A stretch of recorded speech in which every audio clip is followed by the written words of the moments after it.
Kong, goro-goro, iya. Ayo, anggur kowe mangsane tetembangan, mangsane gojek geguyon, berkolaborasi karo Widowati. Iya.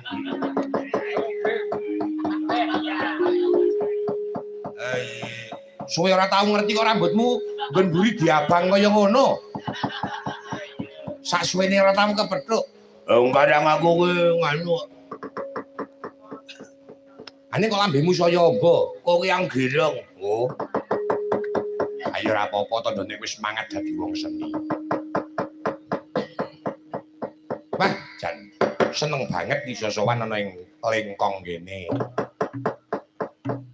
Mung melu nyuwun ana ngersaning Gusti King Maha Kawasa.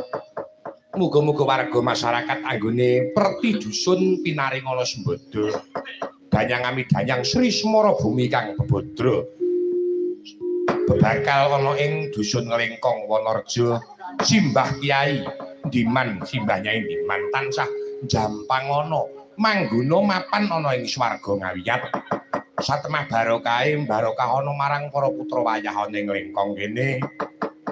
Sing tansah dikirim donga tumraping para putra wayah ing Nglengkong Wonorejo kene padha pinaringan rejeki sing barokah lumintu-lumintir tekan anak putu ya, Gong. Ha iya. Ora ket mau kok ming ayo-ayo tok kowe iki dandan Bagong ming ayo-ayo. Ya ora apa-apa kok ya. Aku tak nembang sik. Ya, nembang sing penak iki mengko ya panuwunan akeh-akeh sing urung dituruti to. Ya, upamane iki pumpung isi nang slendro. Heeh. Arep nyuwun gungan apa sing pekoleh sing prayoga ngono, Gong. Ya, cara kowe, Truk. Aku mesti klasik sing kepenak. Sing gamelane ya komplit. Mbok aja ngimpul ulung.